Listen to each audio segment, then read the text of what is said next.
दोस्तों स्वागत है आप सभी का हमारे इस YouTube चैनल हाई टारगेट में। दोस्तों आज हम लोग देखेंगे क्लास 10th साइंस का 30 VVI ऑब्जेक्टिव क्वेश्चन। और दोस्तों सभी ऑब्जेक्टिव क्वेश्चन आपके मॉडल पेपर से सिलेक्ट किए गए हैं जो परीक्षा में हमेशा पूछे जाते हैं।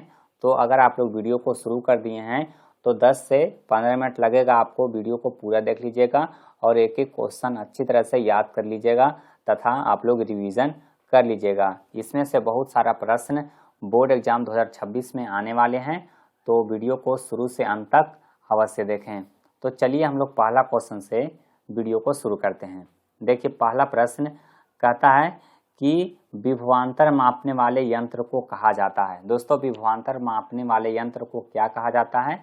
तो विभवांतर मापने वाले यंत्र को कहा जाता है वोल्ट मीटर, यानी कि सही आंसर हो जाएगा ऑप्शन बी। अब देखिए इसको कैसे याद रखेंगे, तो देखिए V से विभवांतर और V से वोल्ट, इस तरह से याद रखेगा। और विद्युत धारा, तो विद्युत धारा को हम लोग अमीटर से मापते हैं, तो इसको भी आप लोग याद रखिएगा। चलिए उसके बाद आइए दूसरा क्वेश्चन में। देखिए कहता है कि प्रकाश के प्रवर्तन के कितने नियम है। दोस्तों प्रकाश के प्रवर्तन के कितने नियम है, तो हमारा सही उत्तर हो जाएगा ऑप्शन बी। प्रकाश के प्रवर्तन के 2 नियम हैं। और दोस्तों प्रकाश के प्रवर्तन के दोनों नियम कौन कौन हैं, आप लोग कमेंट करके बता सकते हैं। वीडियो को रोक लीजिए और आप कमेंट कर दीजिए। कमेंट करने से ये होगा कि आपको वो क्वेश्चन लॉन्ग टर्म के लिए याद हो जाएगा, तो आप लोग कमेंट करना बिल्कुल भी ना भूलें। चलिए उसके बाद हम लोग तीसरा प्रश्न देखते हैं। देखिए कहता है किस दर्पण का उपयोग सामान्यतः वाहनों के पश्च दृश्य दर्पणों के रूप में किया जाता है। अब देखिए इसी प्रश्नों को घुमा करके या फिर दूसरे तरीका से किस तरह से पूछ सकता है। कहेगा कि मोटर कार के पीछे का दृश्य देखने के लिए कौन सा दर्पण हम लोग उपयोग करते हैं, या फिर कहेगा कि मोटर कार के पश्च दृश्य दर्पण में हम लोग किसका प्रयोग करते हैं। तो यहाँ पे हमारा सही उत्तर हो जाएगा उत्तल दर्पण, यानी कि ऑप्शन सी यहाँ पे बिल्कुल सही आंसर है। और उत्तल दर्पण में जो प्रतिबिंब है वो वस्तु से छोटा बनता है, ये भी आप लोग ध्यान रखिए, वस्तु से छोटा बनता है, जिस कारण से हम लोग इस दर्पण में हम लोग विस्तृत क्षेत्र को देख पाते हैं। चलिए उसके बाद आइए अगला क्वेश्चन में।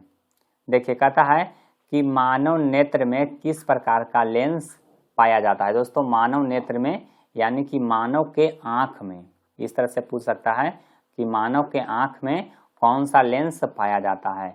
तो मानव के आँख में उत्तल लेंस पाया जाता है, तो हमारा सही उत्तर हो जाएगा ऑप्शन बी हो जाएगा। चलिए उसके बाद देखते हैं अगला प्रश्न। देखिए कहता है कि विद्युत धारा का एसआई मात्रक क्या है। दोस्तों विद्युत धारा का एसआई मात्रक क्या होता है, तो विद्युत धारा का एसआई मात्रक होता है एम्पियर। सही उत्तर क्या हो जाएगा, ऑप्शन सी हो जाएगा। विद्युत धारा का एसआई मात्रक क्या होता है, एम्पियर होता है। चलिए उसके बाद देखिए कहता है कि प्रतिरोध का एसआई मात्रक क्या होता है। दोस्तों प्रतिरोध का एसआई मात्रक क्या होता है, तो देखिए ऑप्शन ए दिया गया है जूल, बी दिया गया है एम्पियर, सी दिया गया है ओम और डी दिया गया है वाट। तो देखिए प्रतिरोध का एसआई मात्रक क्या होगा, तो प्रतिरोध का एसआई मात्रक होता है ओम, यानी कि ऑप्शन सी यहाँ पे बिल्कुल करेक्ट आंसर होगा। चलिए उसके बाद देखिए कहता है कि किस उपकरण में धन और ऋण का चिन्ह नहीं होता है, यानी कि कौन सा उपकरण ऑप्शन में दिया हुआ है जिसमें पॉजिटिव और निगेटिव का चिन्ह नहीं होता है। तो देखिए अमीटर, तो देखिए अमीटर में होता है वोल्ट मीटर, वोल्ट मीटर में भी होता है। उसके बाद दिया हुआ है कुंडली, कुंडली यानी कि क्वाइल, तो क्वाइल में प्लस और माइनस का चिन्ह नहीं होता है, तो हमारा सही आंसर क्या हो जाएगा, ऑप्शन सी हो जाएगा। और विद्युत सेल, तो विद्युत सेल में भी पॉजिटिव और निगेटिव टर्मिनल है वो पाया जाता है। चलिए उसके बाद देखिए कहता है कि लघु पतन के समय परिपथ में विद्युत धारा का मान क्या होता है। देखिए लघु पतन, लघु मतलब क्या हुआ, शॉर्ट, इसको इस तरह देखिए लघु मतलब क्या होता है, शॉर्ट, और पतन यानी कि सर्किट। तो देखिए शॉर्ट सर्किट के समय में विद्युत धारा का मान क्या होता है, तो बहुत अधिक बढ़ जाता है। शॉर्ट सर्किट के समय विद्युत धारा का मान क्या होता है, बहुत अधिक बढ़ जाता है, यानी कि ऑप्शन सी बिल्कुल सही है। चलिए उसके बाद देखिए, कहता है कि फ्लेमिंग के वाम हस्त नियम में मध्यमा उंगली क्या दर्शाती है। देखिए फ्लेमिंग के वाम हस्त नियम में जो मध्यमा उंगली होती है वो विद्युत धारा की दिशा बतलाती है। इसको भी आप लोग याद रखिएगा, मध्यमा उंगली क्या बतलाती है, तो विद्युत धारा की दिशा, यानी कि ऑप्शन सी यहाँ पे सही है। चलिए उसके बाद कहता है कि विद्युत ऊर्जा का व्यापारिक मात्रा क्या है। दोस्तों विद्युत ऊर्जा का व्यापारिक मात्रा क्या होता है, तो देखिए विद्युत ऊर्जा का व्यापारिक मात्रा होगा किलोवाट घंटा, यानी कि इसी को kWh कहा जाता है, किलोवाट घंटा, यानी कि ऑप्शन सी यहाँ पे बिल्कुल सही आंसर है। चलिए उसके बाद देखिए अगला क्वेश्चन, कहता है कि श्वसन किस प्रकार की रासायनिक अभिक्रिया है। श्वसन किस प्रकार की रासायनिक अभिक्रिया है, तो देखिए श्वसन यानी कि जो जानवर में या फिर आदमी में जो श्वसन होता है उसमें क्या होता है, हम लोग वायु को लेते हैं और फिर वायु को छोड़ते हैं। तो जब हम लोग वायु को अंदर लेते हैं और फिर बाहर छोड़ते हैं तो आपको कुछ अंतर महसूस होगा कि जब हवा अंदर से आता है तो क्या होता है, थोड़ा सा गर्म हो जाता है, यानी कि उसमें से ऊष्मा निकलता है। तो हमारा सही आंसर क्या होगा, ऊष्माक्षेपी अभिक्रिया, यानी कि जब कोई रासायनिक अभिक्रिया में ऊष्मा निकलेगा तो उसको हम लोग कहेंगे ऊष्माक्षेपी, और किसी में अगर ऊष्मा का अवशोषण होता है तो उसको कहते हैं ऊष्मा शोषी। तो इसको आप लोग ध्यान रखिएगा। तो श्वसन किस प्रकार की रासायनिक अभिक्रिया है, तो ऊष्माक्षेपी रासायनिक अभिक्रिया है। चलिए उसके बाद देखिए, कहता है कि निम्नलिखित में से कौन सा एक अम्ल है। उसके बाद देखिए ऑप्शन कहता है KOH, NaCl, HCl और NaOH। तो देखिए इसमें अम्ल कौन है, तो हाइड्रोक्लोरिक अम्ल का फॉर्मूला हम लोग जानते हैं कि क्या होता है, HCl होता है। HCl क्या होता है, हाइड्रोक्लोरिक अम्ल का। अब देखिए ऑप्शन बी, तो ऑप्शन बी में क्या दिया हुआ है, NaCl, यानी कि सोडियम क्लोराइड। अब सोडियम क्लोराइड हम लोग किसको कहते हैं, आप लोग जल्दी से कमेंट करके बताइए। अगर आप लोग जानते हैं तो इसको कमेंट कीजिए कि सोडियम क्लोराइड है, उस सोडियम क्लोराइड को हम लोग बोलचाल की भाषा में हम लोग क्या बोलते हैं। चलिए उसके बाद देखिए, कहता है कि लिटमस विलियन जो बैंगनी रंग का रंजक होता है यह किस पौधे से निकाला जाता है। देखिए लिटमस विलियन जिससे हम लोग क्या करते हैं, तो अम्ल और क्षार का पता लगाते हैं।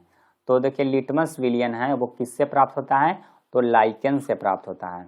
लिटमस किससे प्राप्त होता है, लाइकेन से प्राप्त होता है। तो हमारा सही उत्तर क्या होगा, ऑप्शन बी होगा। चलिए उसके बाद देखिए, कहता है कि अम्लीय विलयन का pH मान होता है। अब देखिए pH मान के बारे में आपको बता देते हैं ताकि इस तरह के कोई भी क्वेश्चन एग्जाम में आए तो आपसे चुटकी में सॉल्व हो जाए। तो देखिए pH मान होता है वो सबसे पहले मान लीजिए कि बीच में होता है 7, और 7 से कम यानी कि 1, 2, 3, 4, 5, 6 इस तरह से हुआ, और फिर 8, 9, 10, 11, 12, 13, 14 इस तरह से होता है। तो देखिए 7 से कम अगर रहेगा तो यह क्या होगा, अम्ल होगा। 7 से कम रहेगा तो अम्ल हो जाएगा, और 7 से ज़्यादा रहेगा तो क्या हो जाएगा, क्षार हो जाएगा, और बीच में रहेगा तो उदासीन होगा। बीच में रहेगा तो उदासीन होगा।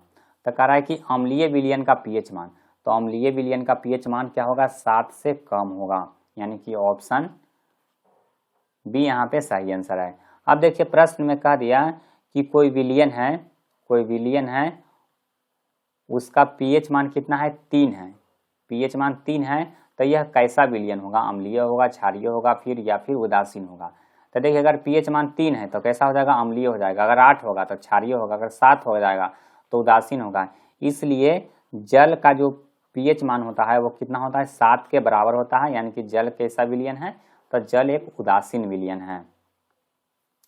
चलिए उसके बाद अगला क्वेश्चन कहता है कि सिल्वर क्लोराइड AgCl का रंग है। दोस्तों बहुत आसान क्वेश्चन है।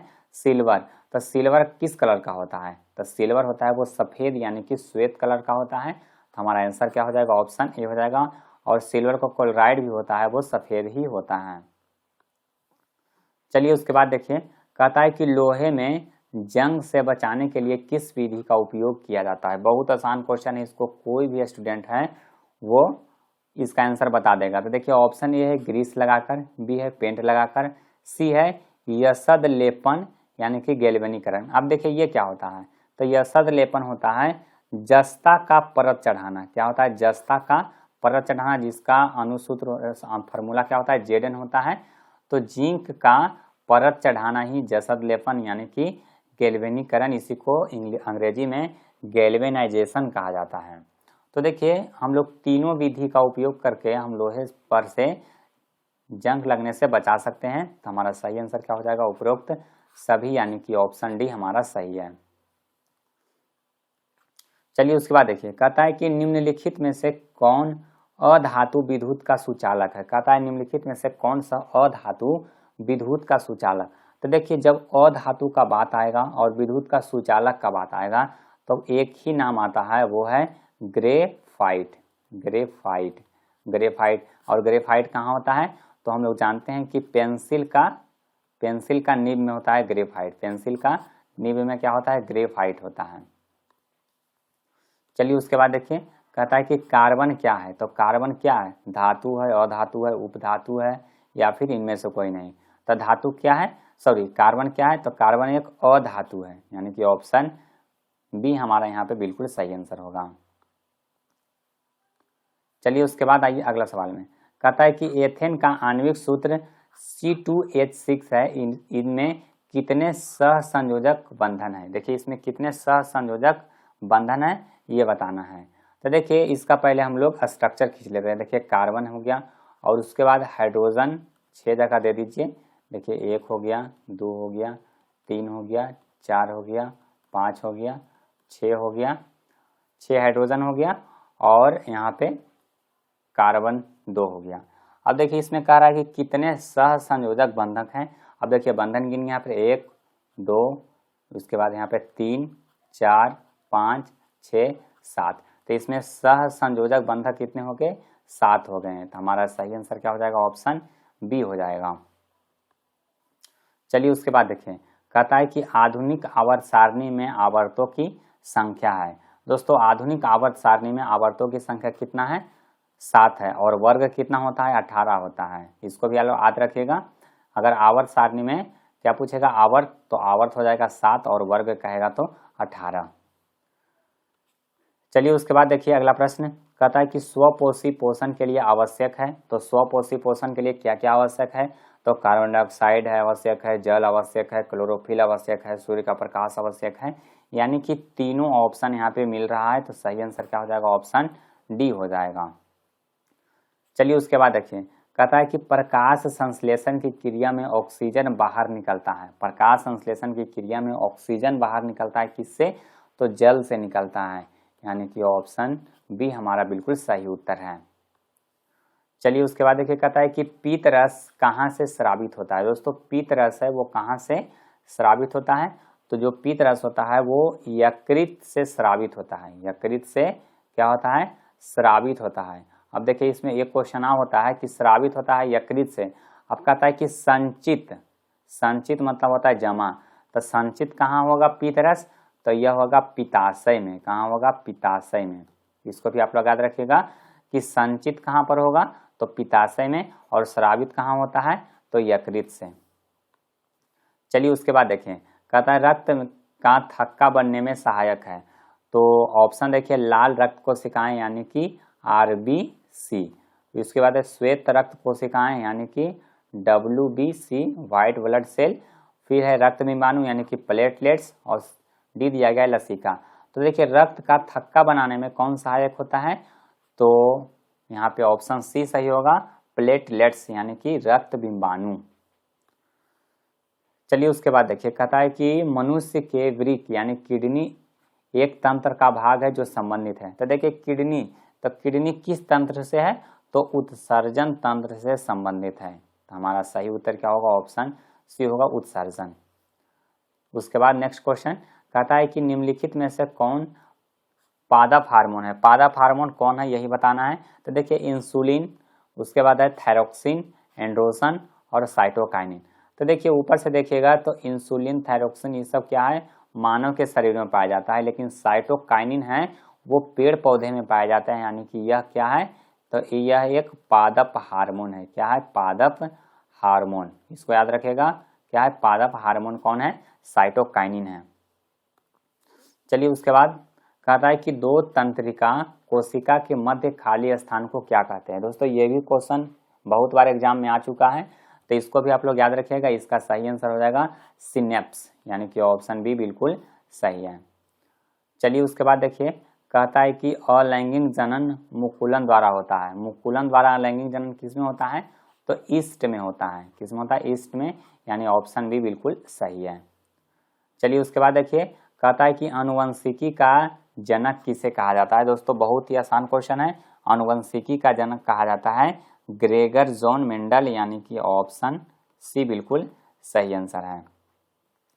चलिए उसके बाद आइए अगला सवाल में, कहता है कि ओजोन परत किस हानिकारक विकिरण से पृथ्वी को सुरक्षा प्रदान करती है। तो देखिए ये क्वेश्चन तो एक बच्चा जानता है कि जो ओजोन परत है वो पृथ्वी पर आने वाली पराबैंगनी किरणों से हमारी रक्षा करती है। पराबैंगनी किरण को अंग्रेजी में अल्ट्रा वायलेट रे कहा जाता है, यानी कि ऑप्शन सी यहाँ पे बिल्कुल सही आंसर है।